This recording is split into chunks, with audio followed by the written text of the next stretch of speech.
Hello and welcome back to Concert Critiques in Cars with Emily. I'm really excited about this show for so many reasons, mainly because I know where I'm going, so I can actually start this like right when I leave the venue instead of waiting until I know where I am on the highway. So yeah, that's fun. So anyway, the show was at the Fillmore Silver Spring, and it was Oliver Tree as the headliner, and then Sueco and 347 Aiden as the openers. So I had listened to both Sueco and 347 Aiden before going, briefly, not super a lot, but obviously I loved Oliver Tree, so I was really excited about that. So Sueco opened. They were the first opener, and they had the crowd chant their name before they came on. Then they played a song called Paralyzed, which was awesome, really like great energy. The lead singer jumped off the stage and came to the barricade and let the crowd sing, which I thought was kind of risky for like a first opener, but everyone seemed to know the song. So that was really good. And again, it was a really great first, like, suck you in because it was so like high energy. Then like, I don't know, maybe like a minute into their second song, somebody fell in the crowd, and so they just totally stopped and they waited until the situation was safe and the person was okay, or out of harm's way, I guess. And so anyway, but I did like the song. I liked that it had like a very quick, short feel at the beginning and during the verse, and again, it was like really energetic, great like follow-up for that first song, so I really liked that. Then for the third song, they came to the barricade at the beginning of the song, and they let someone who actually was like 2 people away from me sing. So that was kind of cool. I want to say the song was Same Old Story. That's at least what I gathered from the choruses. And then so I really liked it because it had like a slower bridge kind of, and they like brought it back up to make it like super, like super energetic again. So I really liked the third song as well. Then after that, the lead singer picked up a bass for the next song, and I really liked the build-up that went into the chorus. I thought that was really great, and I actually really loved the lyrics in the second verse. I want to say it was fun while it lasted, maybe. So then at the end, he's like, do you guys want me to see you smash the bass? And everyone's cheering, and I'm like, no, please don't ruin a bass for us. Like, it's just not worth it. No, don't, no. And then he did it. He smashed the bass, and I've never actually seen that happen before. No, that's a lie. I've definitely seen things like that happen before. But it was awesome. So he destroyed a bass, and then he was like, all right, well, like, we'll throw it out later. And I'll get to that. So then they asked the crowd to put up their lighters or phone flashlights in the sky. It was definitely like a slower start. And it seemed like the lead singer changed a little bit of the pacing in the first verse. Again, I don't know. I'm not super familiar with those songs, but it seemed to me like he kind of changed it up a little bit. And then this is a song that had like some of the words were whispered, repeated twice in whispers, and so I really liked that part. And I definitely think that the second chorus was much heavier than the first one, and so I really, really liked that touch as well. Most people knew the next song for sure. I think it was Loser, and the crowd sang a portion of it, which was awesome at the beginning, and then the singer went to the drums and played the drums. And then again, they had the crowd sing. I really liked the next song. It had some vocals recorded, which I'm assuming it was because it was a collaboration, and definitely was confirmed later that was a collaboration. And it was definitely like a little bit more screamo in the chorus, and I loved that part. I thought it was so fantastic. I really liked that part, again, like that little bit of screaming in the chorus. And then the next song was like so fantastic follow-up wise, because it had like the same energy but in a totally different way. So it was like less screamo and more like, I don't know, like punkish, I guess, like, but not even like, yeah, like pop punk maybe, I don't know. But it was just so good. It was like that song had like the quick feel to it, but then like the song before it, just what a great 1-2 combo. I really like those two songs like in general, and then I really like those two songs in a row. And then they played the song, I don't know if it's actually just called Sober, but it's the song that is about being sober, which I knew because I heard on the radio like many times. So I was really excited to see that song live. And well, collaboration part was being played. The lead singer took off his shirt, so that was super fun. Then he told the crowd to like open the pit up and so that he could jump in, and so he left the stage and went into the pit. And this song had like a very rap feel, definitely another collaboration. He didn't even have the mic in the pit. As a matter of fact, actually, I don't even think the song they sang at all. Like really don't even think they sang the song at all. He had the mic a few times, but it was a lot of dancing. And then after that, when he came back on the stage, he crowd surfed, which was again really like cool. And then the guitarist took off his shirt and also crowd surfed. So a lot of fun things going on stage. And so that was their like last song. But again, I don't actually really know how much of it was actually sang by the singer.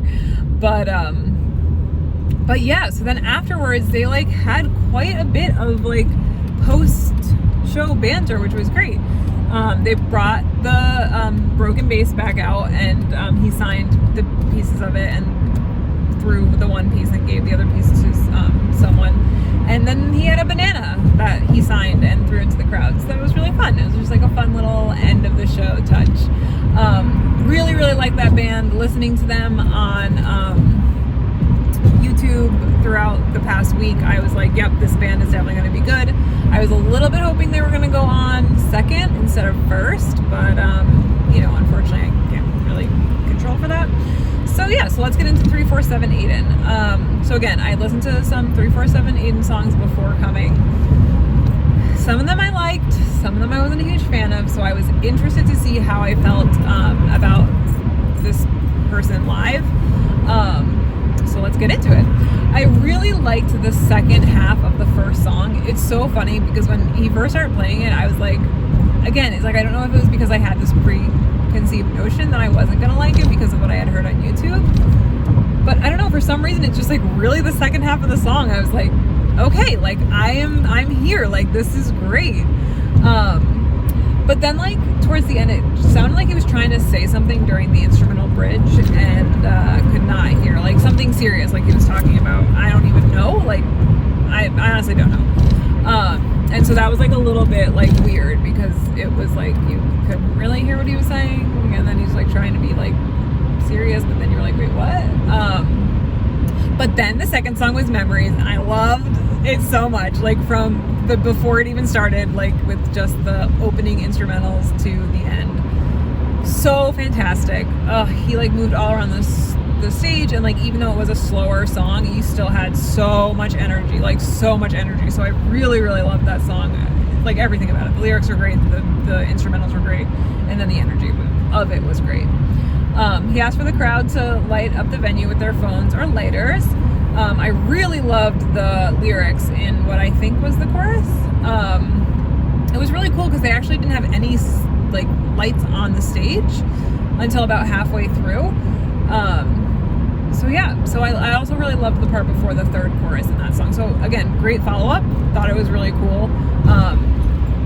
And I guess I was surprised that they were like kind of slower songs. That felt like very energetic at the same time, so that was cool. Then he asked the crowd to open up the mosh pit. He got off the stage into the pit, and then the song that he played was I Don't Want to Know. It wasn't my favorite song, but it was kind of funny because he then like couldn't get out of the pit, so that was kind of funny. And then he took a girl's cell phone and took a video, but again, definitely not my favorite in the set. And like right after those two songs that I really did enjoy, it was a little bit more of a not disappointing, that's not the right word, it just wasn't really my favorite. Then he played a new song, and so I liked the song better than the last one. It had a quick short feel to it during the verses with like a heavier chorus, so I liked that, and he had the crowd jumping at the end, so that was fun. Then he told a story about his mom and how she like wants to be able to make hats instead of teach. And then he threw the hat into the crowd, and then he signed to Clementines because that's what apparently his drummer and guitar player had. So that was again random, lot of fruit-oriented throwing this show, more than most, I would say. Then he played an unreleased song called, I think it was Normal, I think. So that was fun. I really like the instrumental part of that song. I think that actually would have been a really great follow-up to the Memories, and then the other song actually would have been a really nice follow-up to that. Definitely, like, I think he slowed down the pace for the chorus a little bit. It was weird. It was like the two people, it seemed like two people were singing, and he's like slowed his pace and the other person did not slow their pace. So I don't know if that was intentional. I don't know if that's what the song sounds like, but it had a really kind of cool effect, and I really liked, again, it just like was a little bit different, and I really liked that. Then his like pack, like his battery pack and earpiece, like totally broke, so he couldn't hear anything, but he like kept singing, and so I thought that was really admirable, because I can imagine that's very difficult when you can't hear yourself or anything else. And so what he did was he had the crowd repeat the chorus back and forth. So he sang the chorus to us, and then we sang it back to him, which hopefully helped with the whole like not having an earpiece thing. But yeah, so that was definitely, again, like, have to give him a lot of credit for being a really good performer in terms of being able to, you know, function when things are not functioning around you. So yeah, so that was definitely impressive. And then he played his most popular song, which I think is called Dancing in My Room. If not, it's just Dancing, but I'm pretty sure it's Dancing in My Room. And I'm sure if you like are a huge fan, you're probably screaming at me right now. But really didn't love that song when I heard it on YouTube. So I knew obviously that he was going to play it because that's his biggest song on YouTube. Or I figured he would play. I guess I didn't know. But anyway, I was nervous / like not really looking forward to it, but I was really pleasantly surprised. I actually really liked it live. And yeah, so, and then the singer of Sueco came back and, you know, started kind of jumping around and didn't have a mic, but was just kind of singing the song along with them. So that was fun. And then after that, he gave a speech about sticking to your dreams and like doing dumb things with your friends. And then he came back out to yell something, which we really couldn't hear. And they, for some reason, did not turn his mic back on once it was off. So I think after like a few seconds, the message was that he was going to be signing stuff like at the merch table. But yeah, so that was kind of interesting, weird. All right, so then Oliver Tree came on. So the guitarist and the drummer, dressed like Oliver Tree with the big pants and the pink and purple coat with the bowl cut wigs, came out and started playing. And I want to say the song was called Never Come Around. I don't really know, but it definitely had a slower start, which I thought was really interesting. It's an interesting way to start a show for someone like Oliver Tree, but I actually like loved it. So he had the crowd wave their hands back and forth and ask for people's flashlights. But yeah, so it was just an interesting way to start a show after, especially after Sueco and even after 347 Aiden, because you know they're like supposed to be hyping you up, and Oliver Tree definitely has some songs that are more like hyped up. So to start with that slower song was definitely an interesting choice. Then after that, he played Alien Boy, which was fantastic. Loved it. So definitely had some fun dance moves during the instrumental breaks. That was awesome. He was like jumping across the stage. I don't know how he does that and then continues singing, because I was exhausted after just jumping in my own spot and not singing necessarily to a crowd. And then he had the crowd sing the last chorus, and then he was like pretended that it was his last song. And this was a running joke throughout the entire show, so like I give him props for keeping with it. But yeah, so he was like, okay, like that's the last song, like it was great. And then you hear him backstage being like, wait, we can do one more song? Do you guys want one more song? And then we cheered and he came back out. Then he played When I'm Down. So it wasn't a song that I was overly familiar with, but I did really like the short, quick feel during the verses, and I thought it was a really good follow-up in terms of like the vibe matching the vibe of Alien Boy, so I thought that was really good. So that was a good third choice song. Actually, I'm not gonna lie, you'll hear this a lot, but pretty much almost every song he did was a good follow-up.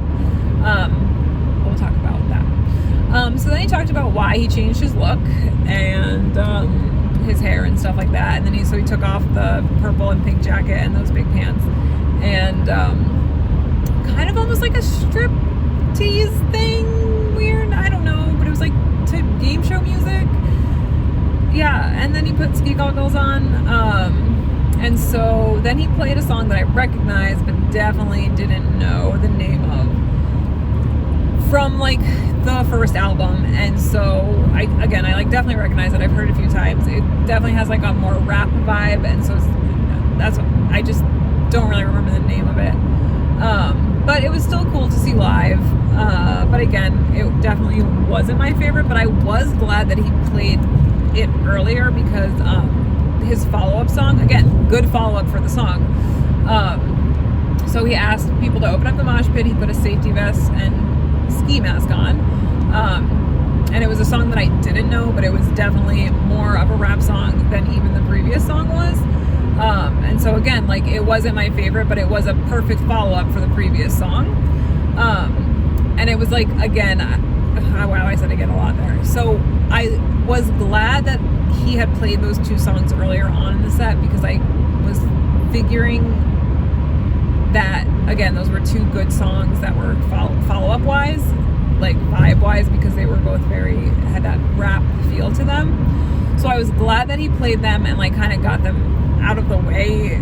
I'm sure people might not love that, but I was glad because I knew that those weren't going to be my favorites.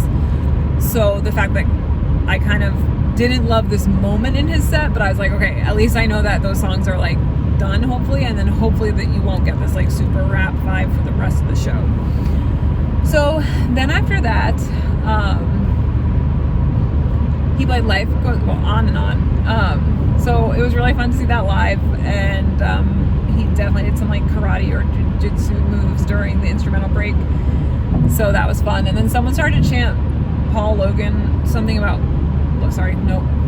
Logan Paul. So yeah, that was random, but he went with it and the whole crowd started chanting. Then he brought out Little Ricky ZR3 and as a special guest. And let me tell you, it was really cool. He came out on stilts wearing like a legit, not just like an alien mask like you would buy in a costume store or whatever, but like definitely like glued on, because when he spoke, the whole like mouth moved with his mouth. So it was really impressive. It was really cool, like definitely awesome. And then they played 1993, and Oliver Tree took off his sweatshirt and had a Lakers jersey with the number 93 on it. Loved the song, loved the lyrics, loved the instrumentals. The Ricky ZR3 part, you couldn't really hear what he was saying. But again, like that was, I guess, more of a rap, but I didn't mind that so much. Again, I wish I could have heard what he was saying more for sure, because I think that would have enhanced. But yeah, I really liked the song. I thought it was really, really good. So then after that, Oliver Tree left the stage and Ricky sang a song that Oliver Tree was helping him produce. So that was really cool because you could actually understand what Ricky was saying, and so I really liked the song. I thought it was really good. It didn't have too much of a rappy feel. It was kind of like that, like popular rap, like not so much of a rap feel, but still kind of had that rap feel. But I liked it. I really did. And so as he was singing, the crew was kind of changing the background from the first album to this current second album that's out right now. So they're definitely like were Western props, and things had been covered throughout the show, so they were finally uncovered. And so yeah, so that was kind of a good way to transition for such a big transition. And then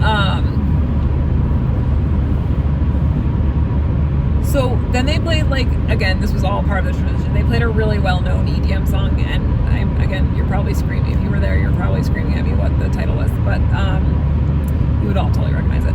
So then 347 In came back out and was just like jumping around the stage while that song was playing.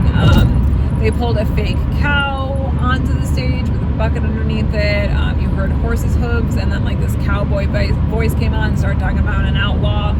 And then Oliver Tree came out and sat on top of the horse in a cowboy outfit. And then he played Cowboys Don't Cry, and it was fantastic, and I was so excited. And and so like at one point the crew came out and started spinning the cow that he was sitting on, and then he stood on the cow, which was really crazy, and he was like dancing on top of this like cow. So yeah, it was like really cool. I really, really liked the song in general, and then, you know, the cow stunt was pretty neat. So then he told a story about his missed opportunity for a threesome with some ladies and went into a swing and a miss. So again, really great follow-up to Cowboys Don't Cry. I mean, obviously they're on the same album, and so that makes sense that they would go well together in a show, but great choice. Loved it. Super excited to see it. And then he played Freaks and Geeks after that. So again, fantastic follow-up. Such a great energy. So fantastic.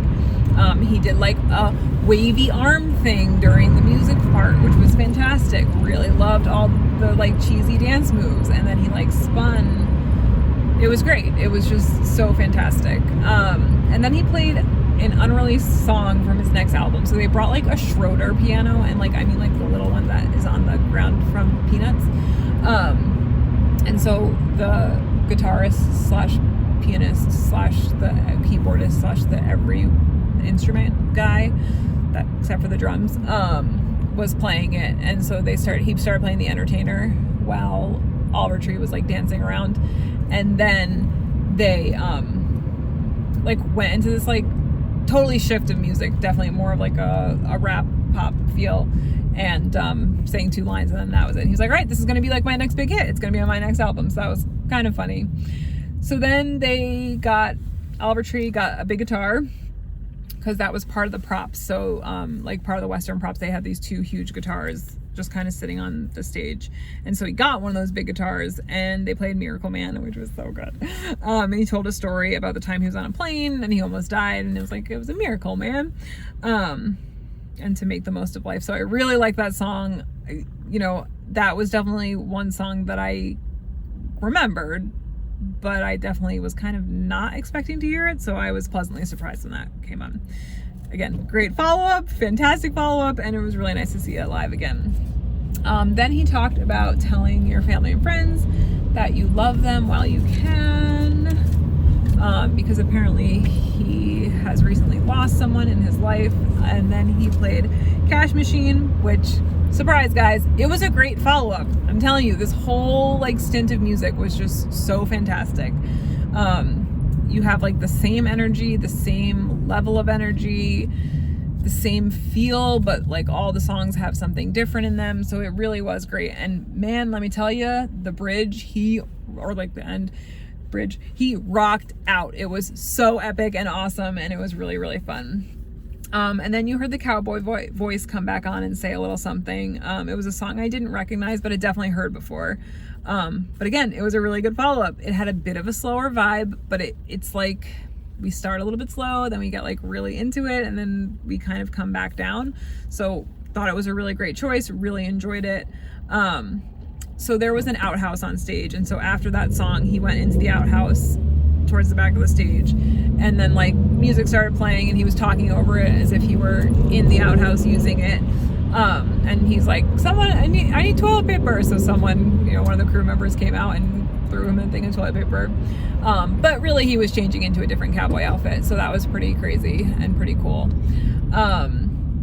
And it was a slower song that I didn't know, but I really loved the lyrics, and I really loved the shift of music for the chorus. It was well placed, in terms of the set, right? So you have this like really great thing of all your like hits and popular music on the album. And then it's like, what do you do, right? So you have this transition where you change clothes, and then you kind of have that opportunity to kind of play those slower songs. So I thought that was a really well placed song. And then at the end he did like the robot, hanging arm robot. So super fun, really great place for that song. And again, like I said before, like basically his whole entire show was just great follow-up after great follow-up. So then after that they played Let Me Down. Guess what my note says? Fantastic follow-up. It was so fun to see. Really like that song, so it was fun, and you know, definitely getting towards the end of the show at this point, so I really liked that. And then he did like the split crowd cheer off. So yeah, that was great. And then he started talking and telling his story about his scooter accident. So you know what song is coming up when you start talking about the scooter accident. So I was so excited. He even put his bowl cut wig on over his hair underneath his hat, and so it was great. So he brought a scooter out with a stuffed horse head, like on the between the handlebars, and did like a spin move. It was so cool, and I was like right there, so I could actually see it, which was awesome. But yeah, so it was awesome. He played Hurt. Love that song. So fun to see live. Great way to like end the show in terms of like the actual show part. So good. I do wish that was his last song completely, totally, but unfortunately it was not. So then they came back out for an encore. And he came back out on like a mini dirt bike again with a stuffed horse head as the in the middle of it, and new cowboy outfit. So again, impressive that he was able to change from his red one to a yellow one.